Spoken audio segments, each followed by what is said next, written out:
안녕하세요. 오늘도 와주셔서 감사드리며, 그럼 오늘의 사연 바로 소개해 드리겠습니다. 안녕하세요. 오늘로 석 달째 맨발로 대란 산을 걷고 있는 50대 중반의 여성입니다. 흙을 밟는 게 처음엔 어색하고 껄끄러웠는데 이젠 익숙해졌네요. 그렇게 1시간 이상 걸으면 밤에 잠도 잘 와요. 한동안 불면증이 심했습니다. 잠이 왜 신이 내린 선물이라는지 알겠더라고요. 속을 괴롭히는 온갖 일들 푹 자는 동안은 잊을 수 있었는데 무슨 생각이 그렇게 꼬리를 물고 늘어지는지, 특히나 자식 일이 그렇게 절 흔들었네요. 50대 중반 이제 큰 숙제는 마쳤다고 생각했습니다. 큰아들 명문대 나와 좋은 회사 들어갔고 둘째도 대학 다니고 있고요. 넉넉지 못한 형편에 자식 뒷바라지하며 숨 가쁘게 살아왔는데 아들한테 큰 충격을 받았습니다. 어느 날 아들이 은근슬쩍 묻더라고요. 엄마 숨겨둔 재산 같은 거 없어요? 가슴이 철렁해서 물었습니다. 그런 거 왜 묻냐고요? 알고 보니 자기 장가갈 때 얼마 보태줄 수 있냐고 묻는 거였어요. 저도 모르게 한숨이 턱 나왔습니다. 아들 고등학교 들어갈 때 남편 사업 무진장 힘들었고 그전에도 돈벌이는 시원치 않았어요. 저 격리로 늦게 취업해 박봉 받으면서 그걸 쪼개고 또 쪼개서 살았고요. 남매 교육비 내고 생활비 보태느라 옷 한 벌 산 적 없고 미용실은 언제 갔는지 모를 정도였습니다. 늘 돈 때문에 조마조마해하며 살았었죠. 그런데 다 키워 장가 보낼 때 되니 아들이 더 큰 걸 바라네요. 숨겨놓은 재산이란요. 노후 준비도 빠듯한데 야속함이 밀려들었습니다. 저도 말이 곱게 나오진 않았어요. 목돈 나올 때라곤 엄마 아빠 사망 보험금이 전부야. 할아버지 계시는 고향 땅도 팔아봤자 얼마 안 된다.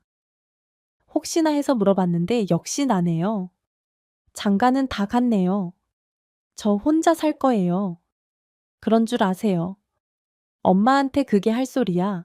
결국 너 돈 얘기냐 기분 나쁘시라고 한 얘기 아니에요. 저 좋아하는 여자 있어요. 근데 결혼 포기할 거예요. 펩사의 황사에 알죠? 요샌 금수저 은수저고요. 말하자면 전 흑수저고 걘 다이아몬드 수저예요. 이런 줄 알고 결혼은 안 되겠다고 말은 해놨어요. 그냥 그렇다는 거예요.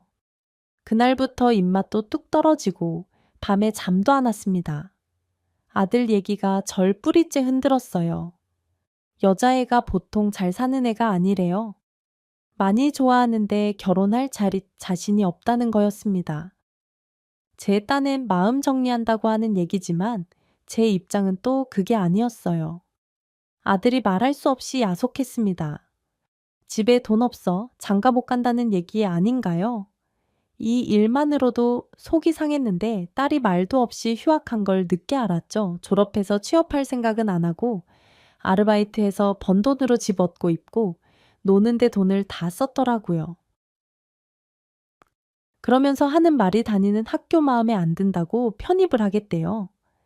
학원비 좀 보태달라면서 그 정도는 해줘야 하는 거 아니냐고 하는데 복장이 터졌습니다. 남편은 자기밖에 모르는 사람이에요. 하도 답답해 애들 얘기 꺼냈더니 자식 잘못 키웠다고 저한테 뭐라고 하더라고요. 그러게 애들을 왜 그렇게 위하며 키워 내가 그랬잖아. 형편에 맞게 키우자고 보내달라는 대로 학원의 과외에 다 해다 바치니 꼴 좋다. 당신 무슨 말을 그렇게 해 난 최선을 다했어. 당신 사업 꼬꾸라졌을 때 박봉 쪽에 가며 살얼음판 걷는 것처럼 살았다고. 결과 난 아빠 큰애 명문대 보냈고 취업까지 한 방에 됐는데 잘했다는 소리는 못할 망정 꼴 좋다고. 너무 허무하고 남편이고 자식이고 다 꼴 보기 싫었습니다. 밥도 못 먹고 집에만 틀어박혀 괴로워하니까 친한 친구가 안타까워하며 나오래요. 세수할 힘도 없고 누워있으면 온몸이 땅 밑으로 푹 꺼지는 것 같았습니다. 어느 날 간신히 나갔더니 친구가 놀라네요. 얼굴이 왜 그렇게 상했냐고요? 전 철철 울면서 그간 있었던 일을 얘기했습니다. 얼마나 더 애를 써야 하냐고 이렇게 사느니 차라리 죽는 게 낫겠다고 했어요. 친구가 헤어지면서 한 병원을 소개해 주더라고요. 정신과인데 선생님이 아주 자상하다고 해서 처음으로 용기 내서 찾아가 봤습니다. 딱 내 또래의 남자 의사였어요. 생판남인데 다정하게 뭐가 힘드시냐 물어보니 마음이 녹더라고요. 결국은 따뜻한 말 한마디인 것 같았습니다. 자식이고 남편이고 다 저만 탓하는 것 같았어요. 인생이 허무하고 고생한 보람이 느껴지지 않는다고 그만 살고 싶다고 했더니 이것저것 다정하게 물어오네요. 결국 우울증 진단받고 약을 처방받았습니다.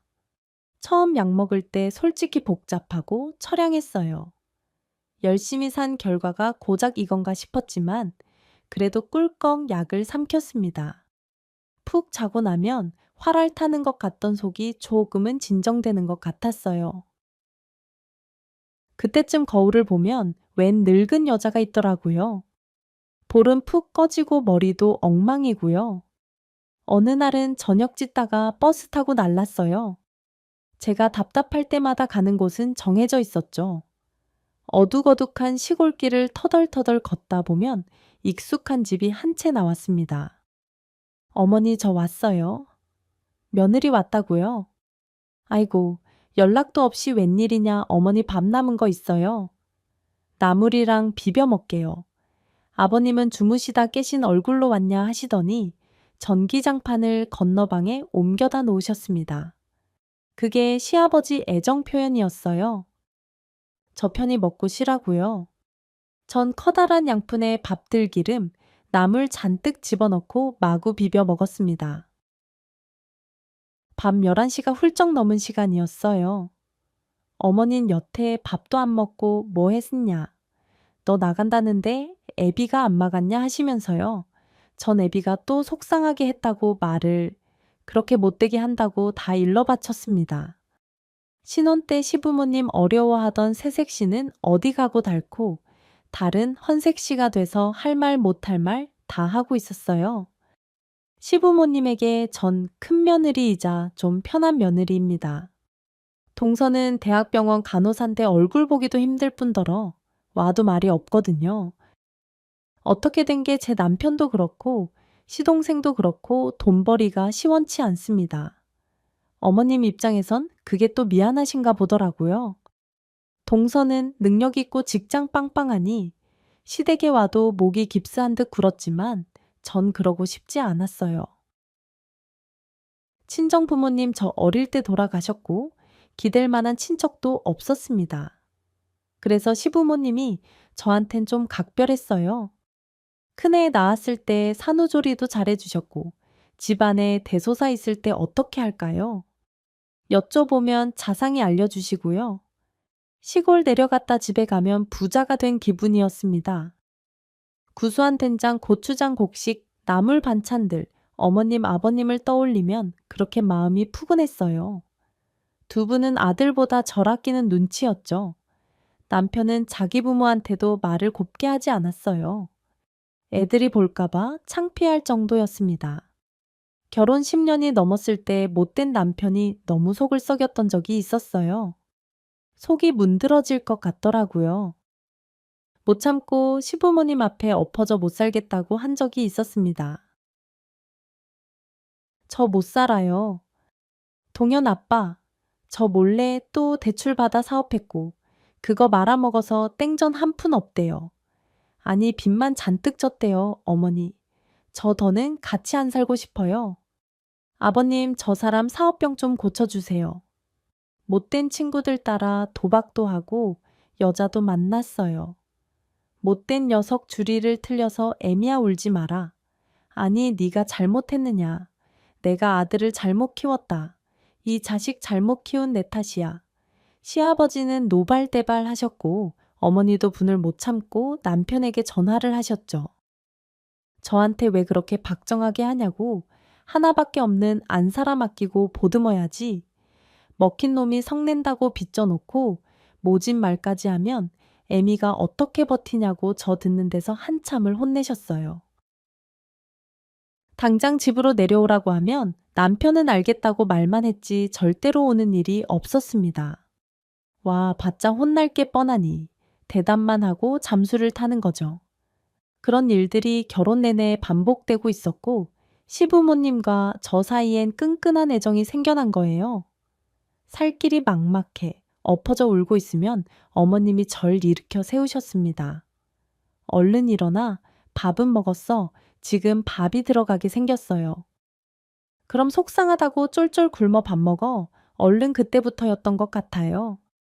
어머님이 들기름에 직접 담근 고추장으로 밥을 비벼주셨고 훌쩍이면서 그걸 다 먹었던 기억이 납니다. 아무리 속상해도 밥 굶지 말라고 그것만큼 미련한 짓 없다며 밥을 썩썩 비벼주셨어요. 참호, 곡식 나물 속에 땅 기운, 하늘 기운 다 들어있어 먹으면 힘이 되는 거라면서 맛있게 밥을 비벼주시면 그건 또 목구멍으로 넘어갔습니다. 눈물 뚝뚝 떨구면서도 숟가락질을 멈추지 못했어요. 아버님이 건너방에 전기장판 놔주시고 따뜻한 이불 가져다 주시면 어머님은 제 발가락 하나 나오지 않게 이불을 덮어주시곤 했죠. 든든한 배로 속상함을 잊고 푹 잘 수 있었습니다. 다음 날 일어나면 아버님은 제가 좋아하는 과일 푸지게 따다 주셨어요. 달리 말은 안 하셔도 제가 짠하셨던 거죠. 자매가 아주 달다 많이 먹어라. 갈 때도 챙겨가고 시부모님 모두 장남의 허물을 잘 알고 있었습니다. 일단 저지르고 보는 성격 벌려놓은 일, 마무리 못하고 문제 생기면 도망가 버리는 습관, 조금만 수틀려도 인연 끊는다. 펄펄 뛰는 남편은 다혈질의 사고 뭉치였습니다. 그거 품고 사는 제 팔자 가여워하셨고요. 남편은 정말 어디 내다 버리고 싶었지만 대신 공부 잘하는 자식, 내공, 알아주시는 시부모님 보며 살아온 것 같아요. 남편 복 없는 여자 자식, 복 없다지만 전 다를 줄 알았습니다. 아들, 딸 공부 잘해. 둘 다 좋은 대학 들어갔고 취업까지 잘했으니까요. 그런데 장가갈 나이가 된 아들한테 숨겨둔 재산도 없냐? 돈 없어서 장가 못 간다. 이런 말을 들을 줄은 꿈에도 몰랐습니다. 가슴에 대못 박는 소리, 해대는 남편도 꼴보기가 싫었고요. 우울증 약까지 먹으면서 기어코 살아야 하나 회의가 들었죠. 전역하다 때려치고 도마질하던 것도 그대로 두고 작은 손가방에 지갑이랑 우울증 약만 챙겨서 도망치듯 터미널로 향한 거예요. 저 결혼해? 30년 동안 시부모님도 많이 늙으셨습니다. 오밤중에 저녁 먹는 며느리 앞에서 어머님은 꾸벅꾸벅 조시다가 결국 자리에 누우시네요. 주무실 줄 알았는데 반지고리에 손을 뻗으시더니 10,000원짜리 몇 장을 꺼내셨어요. 염색해 돈 없어서 머리에 물도 못 들여. 이 돈으로 집 근처 미용실 가서 염색하라고 예쁘게 보일 사람도 없어요. 어머니 누가 애비한테 예쁘게 보이래. 너 그러고 다니면 내가 속상해 시어미보다 더 하얀 머리로. 다닐래? 응. 네 나이면 아직 한창이야. 저도 50이 한창 넘었는데 어머님 초저녁에 일찍 잠드셨고 새벽에 일찍 일어나셨습니다. 4시도 되기 전에 인기척이 느껴졌죠. 다음 날 일어나 집 치워드리고 다시 신발을 신었어요. 새벽에 어머님 제 신발을 깨끗이 닦아주셨더라고요.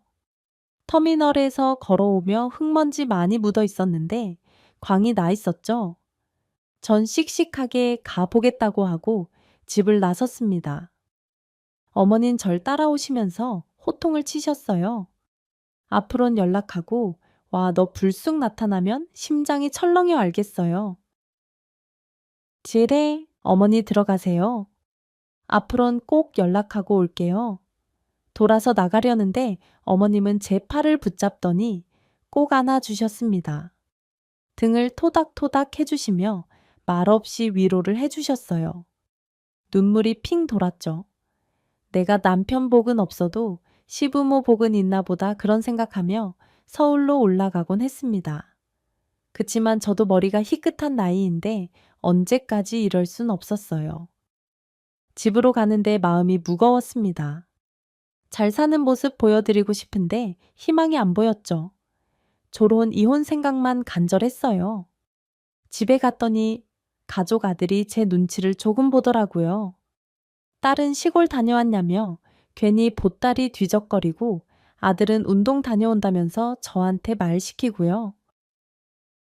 쟤네, 그래도 얼어붙은 마음은 쉽게 풀리지 않았습니다. 남편과는 냉전을 이어갔어요. 이 사람과는 더 할 말도 없었어요. 30년, 세월 어디 가서 보상받을 수 있으면 그러고 싶었죠. 그 인간 밥 먹는 뒤통수만 봐도 밉고 속에서 천불이 솟았어요. 그리고 일주일 후에 전 날벼락 같은 소식을 듣게 됐습니다. 아침에 일 나가려던 남편이 전화를 받자마자 현관에 주저앉았습니다. 남편 핸드폰에선 비명 같은 울음소리가 들렸어요. 애들 고모였죠. 어떡해 오빠. 우리 엄마 불쌍해서 어떡해. 야 울지만 말고 말을 해. 어머니 다치신 거야. 어딜 얼마나 어떡해. 아니야. 오빠 엄마 돌아가셨어. 간밤에 주무시다가 그대로 일을 어쩌면 좋아 비보를 듣고 현기증에 쓰러질 뻔했습니다. 분명 내 귀로 들었지만 믿을 수가 없었어요. 일주일 전에 어머닌 아프신 데도 없고 똑같이 생활하셨는데 하루아침에 돌아가셨다니 차라리 꿈이라면 믿을 수 있을 것 같았습니다. 당장 시댁으로 내려갔어요. 만견자실한 시아버지 곁에 시누이와 시동생이 앉아있고 정말 우리 어머님 망자가 되셨더라고요. 전 그대로 무너져 버렸습니다. 어머니 눈 좀 떠보세요. 큰며느리 왔다고요? 우리 어머니 왜 이래? 왜 눈도 못 뜨고 말도 못 하시냐고요? 이렇게 갑자기 떠나실 수 있어요. 말 한마디 없이 이러시면 어떡해요? 어머니는 평소처럼 잠든 모습이었습니다. 다시는 깨어나지 못하신다니 실감이 나지 않았어요. 친정엄마, 저 14살 때 돌아가시고 아버지도 3년 후에 세상을 떠나셨죠. 망망대해에 둥둥 떠 있는 것 같다가 남편과 결혼하고 시부모님 만나 전 좋았습니다. 마음의 고향 한복판에 어머니는 늘 같은 모습으로 계셨어요. 제가 울어도도 나무라지 않으시고 늘 애처로워해 주시던 어머니, 갑자기 제 곁을 떠난 어머니가 너무 야속했어요. 전 아버님 옆에 가서 흐느꼈죠. 아버님 또한 큰 충격의 말을 잃으셨습니다. 초점도 흐리셨어요. 채날 멍하니 앉으셔서 눈물만 흘리셨죠. 새벽 동트기도 전에 일어나시는 어머님이 그날은 6시가 넘도록 일어나지 않으셨대요. 날이 굳어 몸이 안 좋은가 어머님을 흔들어 보셨는데 팔이 툭 떨어지더랍니다. 이미 어머님 얼굴은 창백해져 있었고요. 아버님은 혼비백산에서 백토의 식구를 부르고 이웃 동네 사는 시누이를 불렀지만 때는 늦어 더 이상 손 써볼 수도 없었대요. 이별은 갑작스럽게 찾아왔고 크는 슬픔 속에 어머님을 보내드렸습니다. 장례식 와중에도 아버님은 한마디도 못하셨어요. 자식들 걱정이 말도 못했죠. 아버지 나보여 막내딸 영미잖아?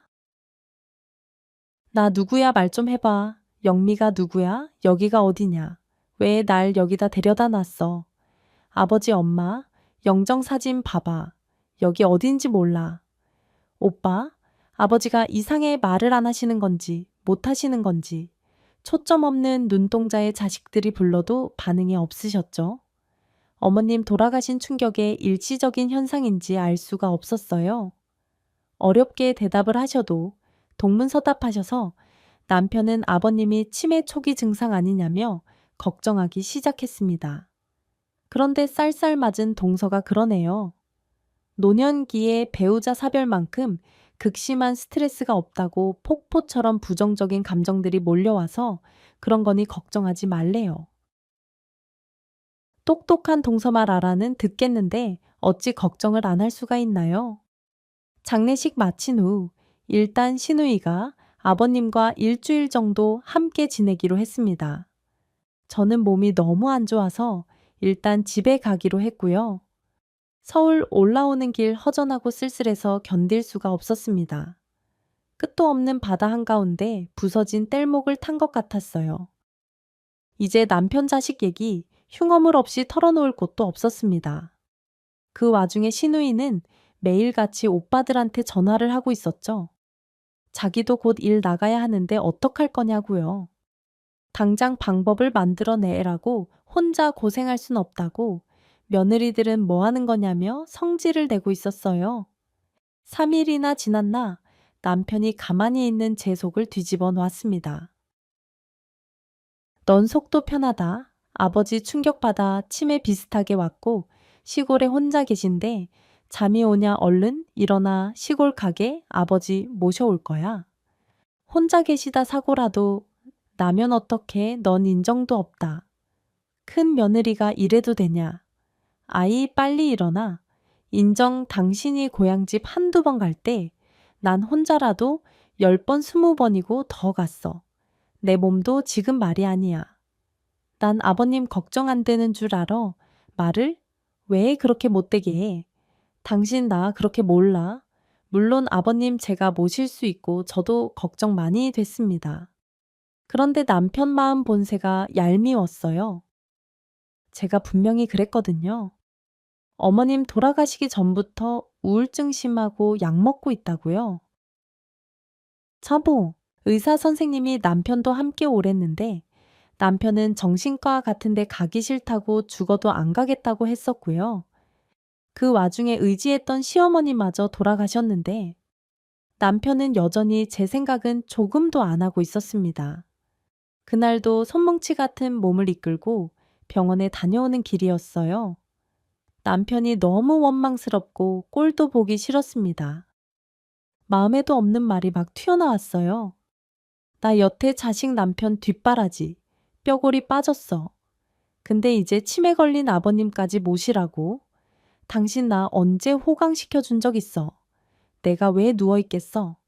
나도 골병 들었다고 평생 당신 가족 뒤치다꺼리 하다 죽으라는 거야. 진짜 너무한다. 이혼해 당신이랑은 하루도 못 살아. 이 와중에 이혼 얘기를 꺼내 진짜 정 떨어지는 짓만. 골라서 하네 그래 끝내 당장 끝내자고. 누가 겁이라도 난대냐. 남편은 더 화를 내고 난리였어요. 저보고 사람이냐 짐승이냐 온갖 소리 다 하더라고요. 그 길로 저는 집을 나왔습니다. 남편이랑은 1초도 얼굴을 마주하고 싶지도 않았어요.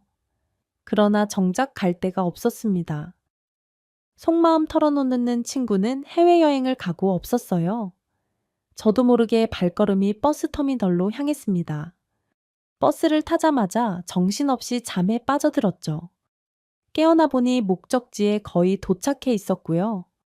전화기에 불이 나고 있었습니다. 딸이 엄마 어디 갔냐고 찾았지만 핸드폰 전원을 끄고 버스에서 내렸어요. 시댁에 도착한 건 한밤중이었습니다. 인적이 드문데 무섭지도 않더라고요. 어머니 돌아가시고 오히려 겁이 없어졌습니다. 남편한테 이혼 얘기도 꺼냈겠다. 이 판사판 공사판 귀신이 있으면 날 좀 잡아가라 하고 싶은 심정이었죠. 집에 갔더니 아버님 주무시고 계시더라고요. 저도 대충 세수하고 건너방에 가서 이부자리를 폈습니다. 누워있는데 어머니 목소리가 귀에 쟁쟁했어요. 안 추워? 전기장판 켰냐? 네, 어머니 저 따뜻해요. 걱정 말고 주무세요. 저도 모르게 대답을 했는데 돌아오는 말이 없네요. 환청이었습니다. 체봉 수족냉증이 있는 제가 자려고 하면 어머님은 춥게 자면 안 된다고. 이것저것 챙겨주셨는데 그것도 끝이었어요. 눈물이 핑 돌았습니다. 남편은 죽을 만큼 미운데 시어머니는 너무 그립고 그만 살자고 뛰쳐나와 온 곳이 여기라니 제 신세가 참 처량했어요. 그래도 이곳이 편해선지 금방 잠들 수 있었습니다. 어머님 장례 이후 이렇게 오래 잔 건 처음일 거예요. 눈을 떠보니 해가 중천에 떠 있었습니다. 벌떡 일어나 문을 열어보니 아버님이 대청마루에 멍하니 앉아 계셨어요. 원래 진짜 부지런한 분이셨는데 처음 보는 모습이었습니다. 부스스한 머리에 옷도 대충 걸치신 듯 어머님 살아생전 깔끔하시던 아버님 모습이 아니었어요. 아버님, 저 왔어요. 진지 드셨어요? 아버님은 절 보시고도 아무런 반응이 없었습니다. 놀라시지도 않고 그저 먼 산만 바라보실 뿐이었어요. 심장이 덜컥 내려앉았죠. 충격받아 그러신 거였을까요? 부엌에 가서 얼른 누룽지부터 끓였는데 안주인이 떠나니 주방이 엉망이더라고요. 깔끔하게 제자리에 있던 오래된 살림들이 시누이 손에 엉성하게 놓여 있었죠. 급한 대로 정리하면서 아침상을 차렸습니다. 깨십순 볶을까? 전 가지 무칠 테니까. 어머니가 볶아주세요. 제가 어머니보다 손맛이 없잖아요. 전 화들짝 놀라 뒤를 돌아봤습니다. 하지만 아무도 없었어요. 또 환청이 들린 거였고 제가 대답까지 한 거였죠. 속상한 마음 다독이며 후다닥 차린 아침상을 아버님 곁에 가져갔어요. 숟가락을 손에 쥐어 드리니까 억지로 한술 뜨시더라고요. 전 그랬죠. 서울에서 애비가 걱정이 많다고 아버님 서울로 모시자고 했다고요. 저랑 같이 서울 가실래요? 그랬더니 고개를 저으시네요. 평생을 고향에서 농사 지으며 살아온 분이세요. 넓지도 않은 아파트가 뭐가 그리 편하실까요? 아버님 서울 가기 싫으시죠? 저도 싫어요. 저 여기서 좀 지낼게요. 밭일도 좀 하고요. 어머님 아니면 저 밭에 난가지며 고추며 다 못 쓰게 될 것 같았어요. 전 부지런히 몸을 놀리며 아버님을 챙기기로 했습니다. 아버님은 혼자 되신 후 180도 바뀌셨어요. 정말 치매기가 있는 건지 어머님이 돌아가신 충격이 크셨던 건지 말을 한마디도 안 하셨습니다. 그날 오후 밭에서 돌아오는데 전화가 오더라고요. 아버지, 동현 엄마, 거기 있어요. 아버지, 대답 좀 해보세요. 아이 답답해 죽겠네. 이 사람 연락도 없이 어딜 가는데. 아, 혹시 거기 갔냐고요? 나 여기 있어. 아버님이랑 있다고 소리 좀 그만 질러. 아버님 귀 안 먹으셨어. 왜 전화한 건데 남편은 머쓱한지 쉽게 대답을 못 하더라고요.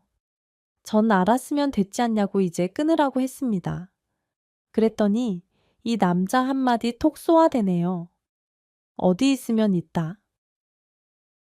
말하면 좀 좋아. 입 떴다 뭐해. 곱게 말하면 어디가 덧나 당신은 끝까지 반성을 모르는 사람이야. 이만 끊차고 그날 이후 다시 전화는 오지 않았고 전 차라리 잘 됐다고 생각했어요. 그리고 아버님과 지낸 지 5일째 이상한 점을 발견했습니다. 아버님은 매일 조금씩 더 일찍 일어나셨어요. 엊그제는 7시, 어제는 6시, 오늘은 5시에 일어나셨죠. 그리고 혼자 터벅터벅 어딜 가시더라고요. 문을 열어보니까 아무것도 없이 지팡이만 갖고 계셨고요.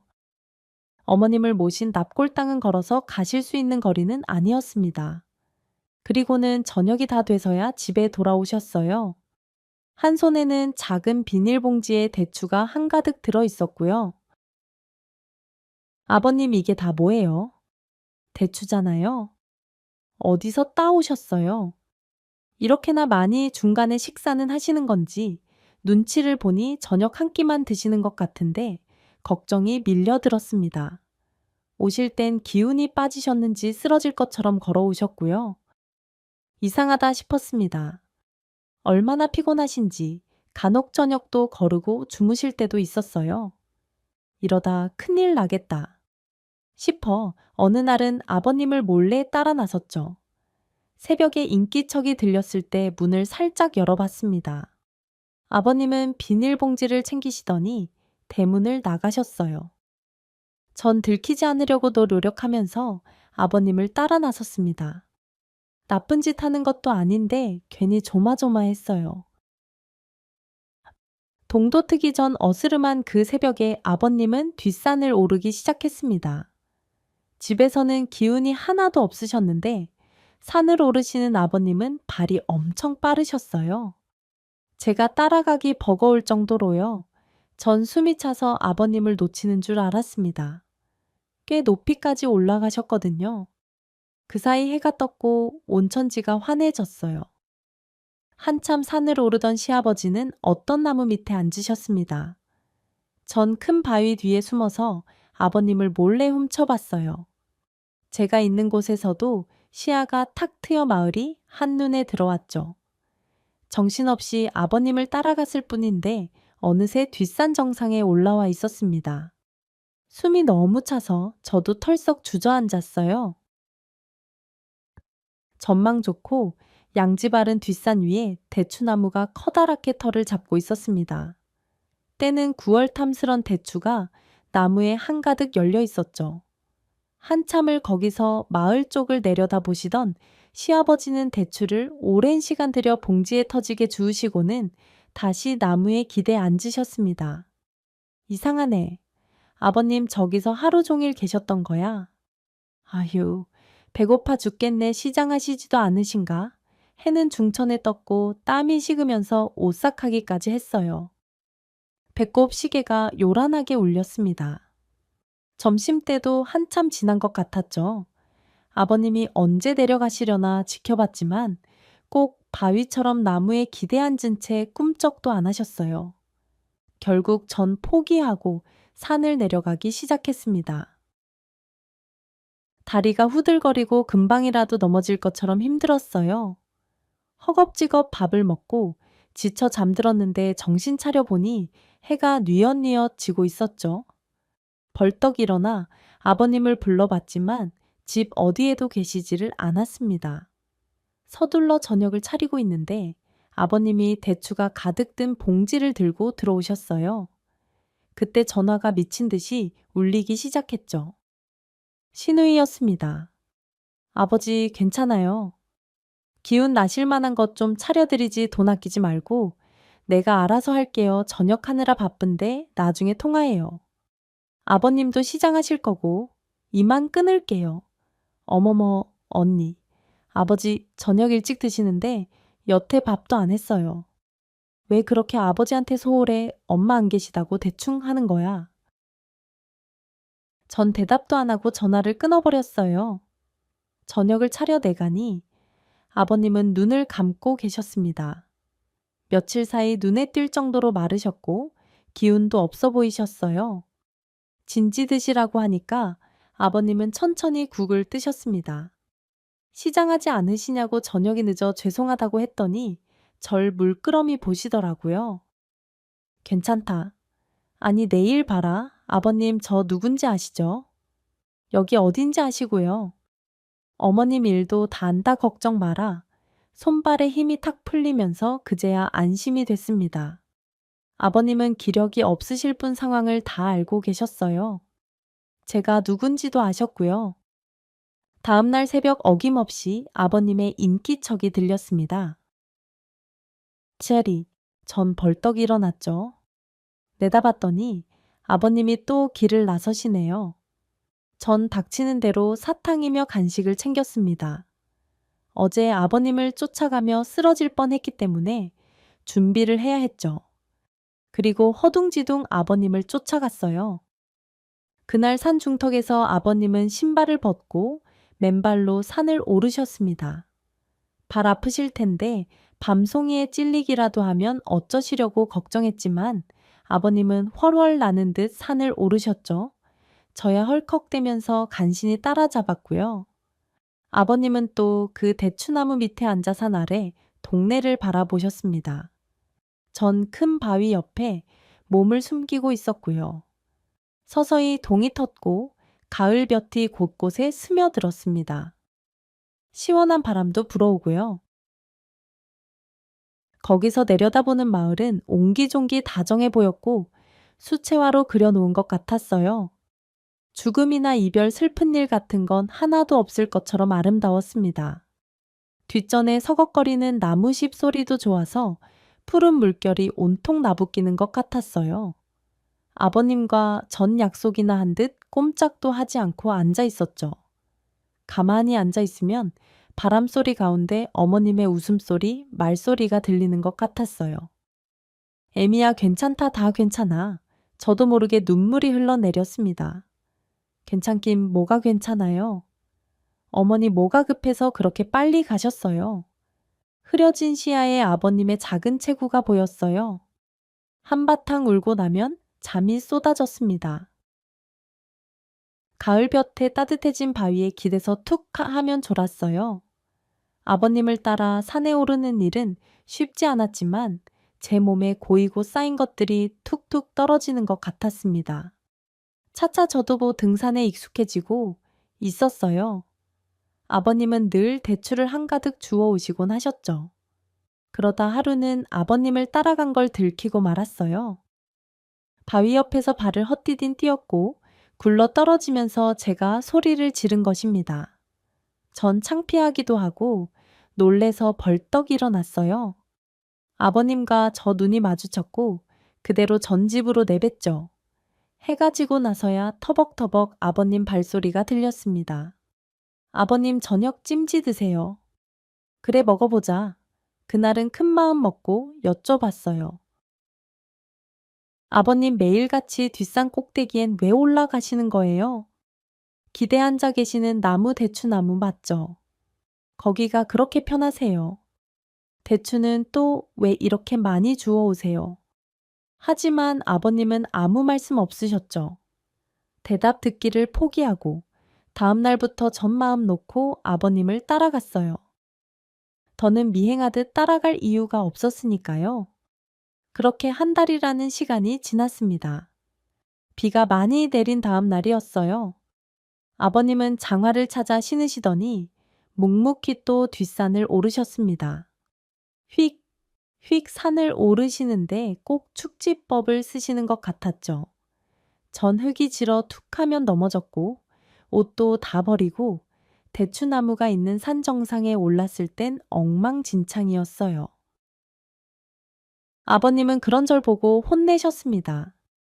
미련하게 여기까지 왜 올라와? 아버님 이러다 쓰러지시면 어쩌시게요? 이제 그만 내려가세요. 오늘은 날도 흐리고 또 비도 올 것 같다고요. 비가 오면 맞으면 되지. 뭘 그러냐. 살면서 피할 수 있는 일이 있다고 생각해. 아버님이 말씀하시는 눈빛 말투 꼭 호랑이같이 매서우셔서 전 움찔하고 말았죠. 네 시어머니 죽기 전에 이 대추가 먹고 싶다고 했다. 여기 이 나무에서 대추를 좀 따다 달라고 했어. 그게 마지막 소원인 줄도 모르고 어머님이 대추가 드시고 싶다고 했다고요. 이 나무에서 난 대추가요.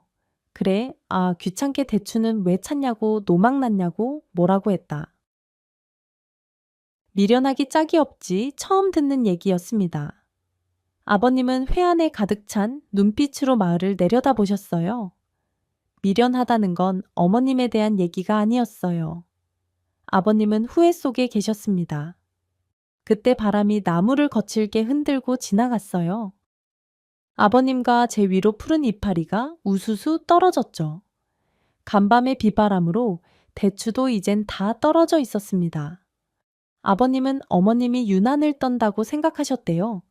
그래서 대수롭지 않게 넘기셨다고 했습니다. 오늘 꼭 대추 좀 따다 줘요. 뒷산 꼭대기에 있는 그 대추나무 있잖아요. 그 대추가 유난히 달고 맛있잖아요. 그게 그렇게 먹고 싶네. 나 무릎 아파서 거기까지 올라가지도 못해요. 기력이 부쩍 딸려서 그러니까 오늘 꼭 좀 따다 줘요. 에이그 유난도 떴네. 읍내 나갔다 오는 길에 올라가 보든지. 왜 갑자기 대추 타령이야. 대추나무 거기 말고도 많잖아. 아버님은 알겠다고 하셨지만 시내에서 지인을 만나셨대요. 두 분이 건화하게 술을 드시는 바람에 귀가 시간이 한참이나 늦어지신 거였습니다. 이미 버스에서 내렸을 땐 해가 진 뒤였고 산에는 오를 수도 없으셨대요. 어머님의 부탁은 까맣게 잊고 계셨고요. 오히려 영감이 왔는데 내다보지도 않는다고 화를 내시고선 잠에 드셨답니다. 셋. 다음날 아침 평소보다 늦게 일어나신 뒤에야 어머님이 잘못되셨다는 걸 아셨대요. 그 어떤 예고 징후도 없었기에 어머님의 죽음은 아버님께 큰 충격이었고 더구나 뒤늦게 기억난 그 부탁 뒷산에서 대추를 따다 달라던 어머님의 부탁이 또 한 번 가슴을 세게 때렸다고 했습니다. 그래서 말을 잃었고 누가 누군지 처음엔 알아보지도 못하셨대요. 심지어 제가 여기로 오고 나서도 하루 이틀 지나서야 큰며느리가 집에 있다는 걸 아셨을 정도라고 하셨죠. 정신이 들고 나니 더 힘든 건 공허함과 막막함이셨대요. 낭떠러지에서 뚝 떨어진 것 같고 답답하셨답니다. 도저히 집에 계실 수가 없어 산에 오르기 시작하신 거죠. 하지만 아버님은 본인이 지금 산에 오르는 일도 다 쓸데없다고 하셨습니다. 내가 지금 이러는 게 아니 무슨 소용이 있겠냐?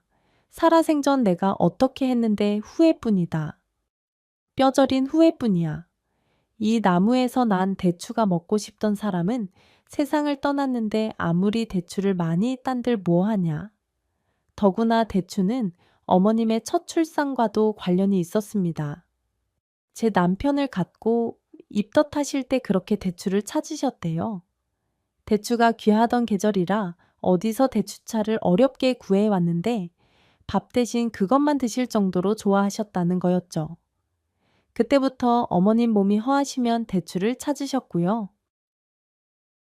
아버님께 양지 바른 곳에 대추나무 열매를 따달란 것도 어쩌면 너무 힘드셔서 은연중에 찾으신 게 아닌가 싶으셨대요.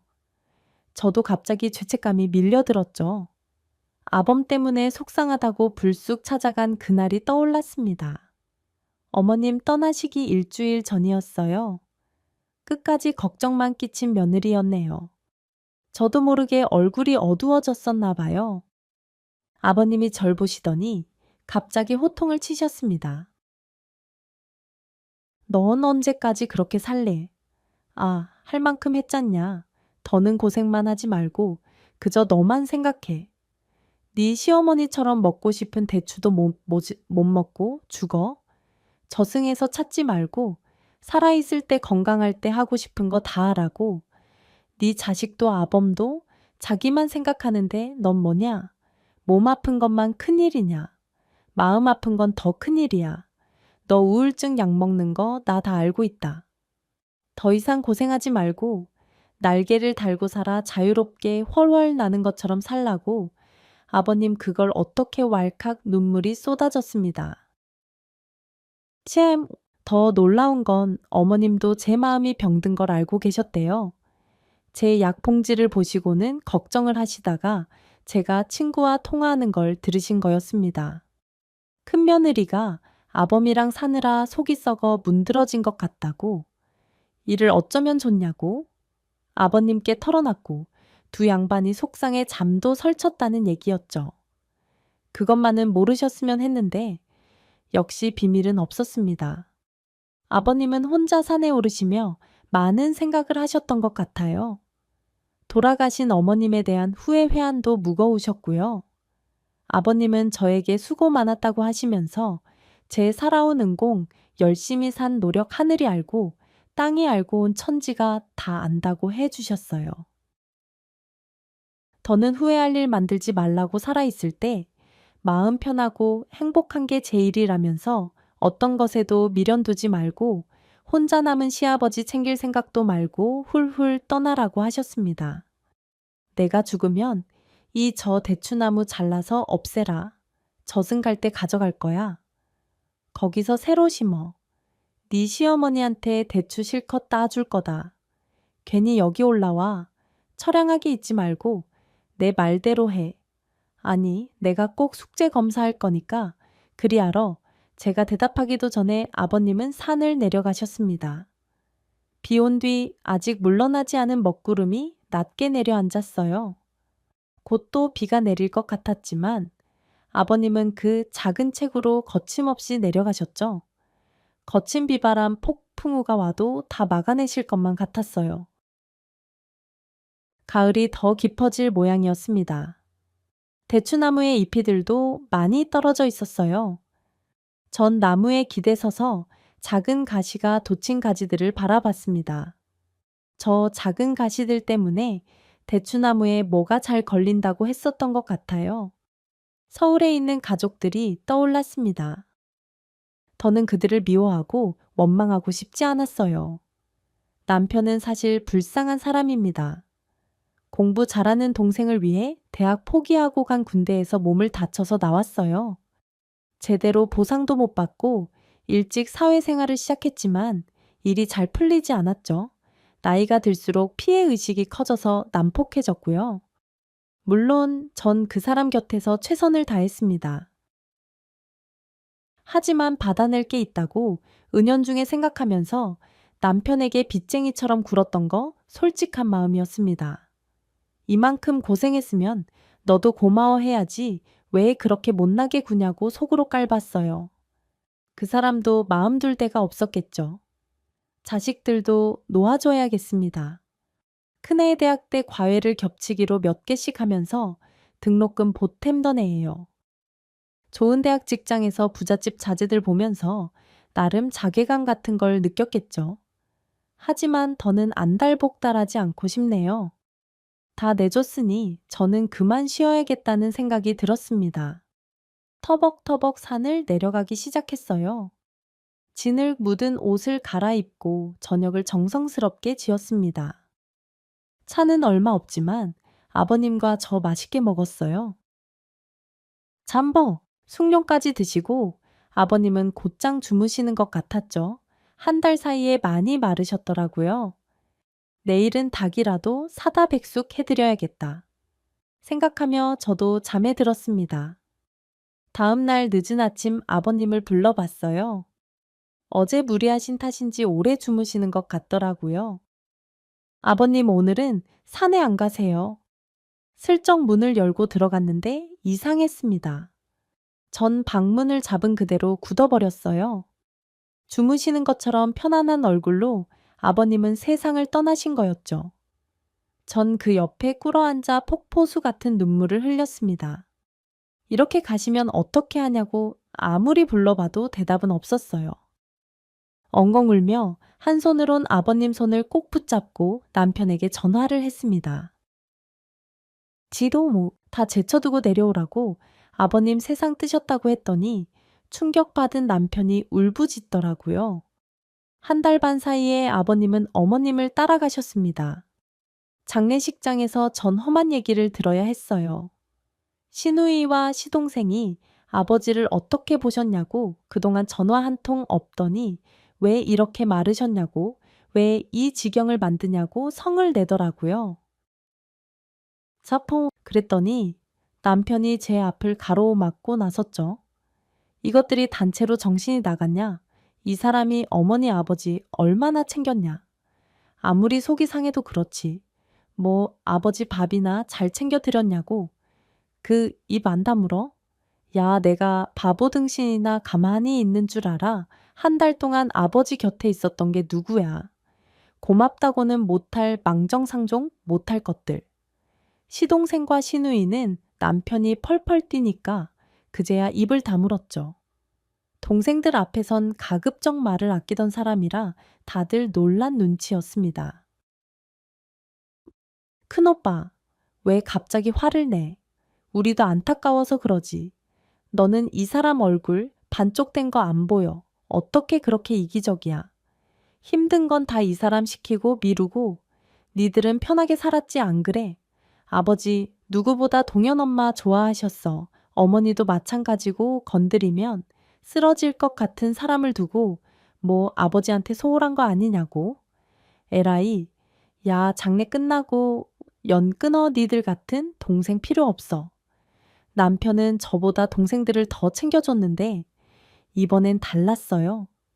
더는 저한테 함부로 하지 말라고 엄포를 놓는 걸 보면서 저도 놀랐습니다.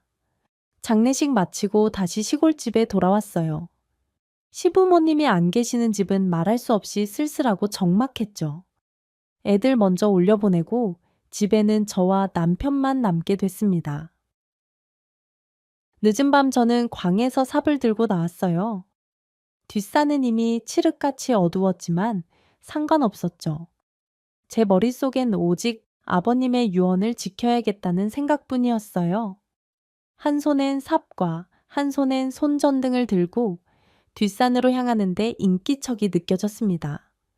돌아보니 남편이 따라오고 있었어요. 덥수룩한 머리에 수염까지 길러 누가 보면 산적처럼 보이는 사람이 말없이 제 뒤를 따라오고 있었죠. 전 겁도 없이 산을 오르기 시작했습니다. 영문을 모르는 남편은 중간중간 저를 불렀지만 전 돌아보지도 않았어요. 사실 남편은 안중에도 없었습니다. 여보 동현 엄마, 이 밤에 어딜까 뒷산에 뭐가 있다고 가는 건데? 아이 당신 제정신이야 여러 번 갔기 때문에 대추나무 있는 곳까지 오르는 건 어렵지 않았어요. 도착하고 보니 을씨년스럽기 짝이 없었습니다. 구슬픈 새소리가 여기저기서 들려왔죠. 쓰라린 아픔이 절 덮쳤어요. 이제 더는 볼 수 없는 시부모님이 떠올라 오열하기 시작했습니다. 대추나무 앞에 엎어져 울던 저는 벌떡 일어나 삽을 들었습니다. 그리고 미친 듯이 밑동 주변을 파기 시작했어요. 삽질은 쉽지 않았습니다. 땅은 단단했고 삽 끄트머리만 겨우 들어갈 뿐 헛손질이 계속되었죠. 전 넘어지고 다치면서도 포기하지 않았지만 놀란 남편이 절 말리기 시작했어요. 이 여자가 왜 일어나 오밤중에 야산에서 삽질을 왜 하나 겁이 실린 목소리였습니다. 아, 이 사람이 왜 이래? 여보 정신 차려. 왜 이러냐고. 이거 놔. 나 이 나무 파내야 돼. 대추나무 잘라버려야 한다고. 남편은 소스라치게 놀라 저를 말리기 시작했습니다. 어디서 그런 힘이 났는지 전 남편에게 조금도 밀리지 않았어요. 남편 팔을 물어뜯기까지 하면서 삽으로 대추나무 주변을 파기 시작했죠. 결국엔 우리 부부 몸싸움을 하는 지경까지 왔습니다. 죽으려면 곱게 죽어 당신 미친 거야. 왜 이래 구덩이 파고 들어가. 죽기라도 하려고 아무것도 모르면 가만히 있어 나 말리지 말고 당신이 뭘 알아? 아무것도 모르면서 왜 말려 하지만 전 끝내 쓰러졌습니다. 삽을 내던지고 주저앉아 울기 시작했어요. 아버님 어머님 부르며 어린애처럼 우니까 남편도 저를 따라 울기 시작했죠. 밤은 왜 그렇게 길고 추운지 전 남편에게 여기서 있었던 일을 털어놨어요. 어머님 돌아가시기 전에 있었던 일, 아버님의 후회, 그리고 제게 남긴 말까지 모두요. 며느리 우울증 때문에 약까지 먹는 거 아시고 이제 전처럼 살지 말라고 했다고 날개 단 듯 훨훨 자유롭게 살라고 했다고 말했습니다. 남편한테 그랬어요. 조금만 잘해주지. 말 한마디라도 따뜻하게 해주지. 왜 날 이렇게 만들어? 왜 이제 다 끝났어? 나 누굴 의지하고 살아. 이제 자식도 남편도 다 꼴 보기 싫어. 나 이제 병들었어. 늙고 지쳐서 어떻게 살아야 할지 모르겠다고 남편은 한동안 말이 없었습니다. 고개를 숙이고 흐느끼는 것 같았죠. 전 벌떡 일어나 산을 내려가기 시작했어요. 당황한 남편이 따라오기 시작했습니다. 그러다 산 중턱에서 미끄러져 넘어졌고 절 잡으려던 남편과 엉켜 언덕에서 굴렀어요. 허리 골반 안 아픈 데가 없는 와중에 오열이 터져 나왔습니다. 절 꼭 붙잡은 남편 품에서 울부짖었던 것 같아요. 그리고 깜빡 기절하고 말았습니다. 정신을 차려보니 집이었어요. 마루에 제가 누워있고 남편이 절 지켜보고 있었습니다. 그 사람 머리, 얼굴, 온몸이 흙과 풀잎 투성이었어요. 절 업고 내려왔다고 하더라고요. 제 손을 잡고 있던 그 사람이 입을 열었습니다. 동현 엄마 정신 들어. 내가 못난 놈이야 미안해. 여보 전 다 귀찮았어요. 남편이 붙들고 있는 손을 뿌리쳤습니다. 내버려 두라고 했더니 남편이 눈물을 글썽이네요. 내 말 좀 들어봐. 당신한테 늘 고마웠어 표현하지 못할 정도로. 근데 이상하더라. 당신을 보면 부하가 치밀었어. 호강 한 번 시켜주지 못하고 늙어버린 당신 보는 게 괴로웠다고. 정신과를 내가 어떻게 가? 당신 그렇게 만든 건 안 돼. 내가 어떻게 같이 갈 수 있겠어? 그러면서 남편은 울음을 터뜨렸습니다. 살수록 이건 아니다 싶었지만 브레이크가 고장난 차처럼 자신을 제어할 수 없다고 했습니다. 고생하는 거 뻔히 알면서도 고맙다는 말, 수고했다는 말을 어떻게 꺼내야 할지 알 수가 없었대요. 점점 차가워지는 저와 자식들 시선을 감당하기도 힘들고 집에서 점점 설 자리가 없어지는 게 두려웠다는 얘기였죠. 이젠 달라지겠다고 제 마음 아프게 하지 않겠다면서 우는데 가슴이 저미는 것 같았습니다. 그날 밤 손 꼭 잡고 부부가 나란히 잠에 들었어요. 20년이 훌쩍 넘게 각방을 쓰고 소, 닭 보듯 하던 부부에게 큰 변화였죠. 이틀 후 집을 깨끗하게 정리해 놓고 집을 나섰습니다. 시부모님은 이 집과 텃밭을 저에게 남겨주셨어요. 전 이 집을 없애지 않을 생각이었습니다. 가면서 이렇게 말했어요. 어머님, 아버님 또 올게요. 편히 쉬고 계세요. 서울에서 가장 먼저 한 일은 남편과 함께 병원에 간 일입니다. 남편은 정신과에 처음 가보는 거라 긴장하더라고요. 의사 선생님 앞에서도 안절부절 못하더니 병원 나와서는 하라는 대로 해야겠다면서 제 손을 꼭 잡았습니다. 전 그랬어요.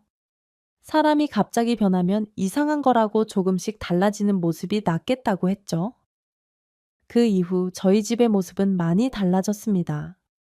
일단 큰애는 독립을 했어요. 회사 근처에서 자취를 하겠다고 해서 그러라고 했죠. 결혼 자금도 어느 선까지 가능하다 딱 선을 그었습니다. 네 성에 안 차는 부모지만 난 최선을 다했다고 더는 내 인생의 물질적인 조력자가 될 수 없다고 하니까 알겠다고 하더라고요. 지난번에 부모님 때문에 결혼물 건너갔다는 말 죄송해요. 괜한 말 한 것 같아요. 잘못했어요. 너 똑똑한 애잖아. 괜한 후회할 것 없다. 내 능력 안에서 충분히 행복할 수 있는 여자 만나 엄마 말이 야속해도 할 수 없어. 엄마도 너무 부담스럽게 안 해. 이제 둘째에게도 대학 편입정하고 싶으면 네 힘으로 하라고 통보했어요. 그리고 저는 제 인생을 찾기로 결심했습니다. 남편은 한동안 방황을 하더라고요. 부모님 그렇게 돌아가시고 저도 제 인생 살겠다고 하니 당황스러운 것 같았죠. 그러다 어느 날부터는 달라진 모습을 보이기 시작했습니다. 생전 라면밖에 못 끓이던 사람이 유튜브 보고 순두부찌개를 끓여본다, 빨래를 해본다 그러네요. 저한테 말하는 것도 좀 조심하는 것 같고요. 술은 줄이고 담배는 끊겠다 하는데 지켜보려고 합니다. 지금도 전 시골집에 종종 가곤 합니다. 시부모님 흔적 곳곳에 그대로 있어요. 담가두신 간장된장도 한참 아껴가며 먹었습니다. 일찍 일어나 대추나무가 있는 뒷산을 오르기도 했네요. 아버님 생전 약속은 못 지켰어요. 그 대추나무 여전히 양지 바른 곳에 서서 마을을 내려다보네요. 철 되면 알알이 굵은 열매도 맺고요. 알고 보니 대추나무 뭐 하나 버릴 게 없었습니다. 생대추씨, 나무잎까지 모두 약재로 쓰이더라고요. 기력 보충에 몸속 나쁜 독도 없애주고요. 가을이 되면 시골집, 서울집 곳곳에 대추를 놓아두네요. 친구한테 주기도 하고요. 차도 만들고 쪼글쪼글 말려 삼계탕에도 넣습니다. 네 덕분에 대추는 아주 실컷 먹는다. 또 시골집 다녀왔어. 너 그거 알아? 다 알아. 대추가 양반 과일인 거. 과일도 양반이 따로 있어 웃긴다야. 다른 과실나무 앞다투어 열매 맺을 때 대추는 참을성 있게 기다린대요. 조바심 내지 않고 자신만의 때를 기다린다는 얘기였습니다. 우리 가족에게도 그때가 온 것 같아요. 저도 무거운 책임감을 벗어 던졌고 남편도 과거의 상처와 덫에서 벗어나 조금씩 너그러워지고 있는 것 같아요. 지금 전 살면서 제일 가볍고 자유롭습니다. 엄마이기 이전에 여자파이기 이전에 한 인간으로서 새로 태어난 것처럼 맛볼 수 있는 기쁨 하나하나 경험하고 있네요. 제게 큰 사랑을 주신 시부모님을 떠올리며 사연을 써봤습니다. 긴 이야기 들어주셔서 정말 감사합니다. 여러분 모두 행복하시고 건강하세요. 오늘 사연 어떻게 들으셨나요? 시부모님이 남겨주신 사랑 덕분에 위태로웠던 가족이 다시 하나가 된 것 같습니다. 부디 사연자님 앞날에 좋은 일만 가득하시길 바라겠습니다.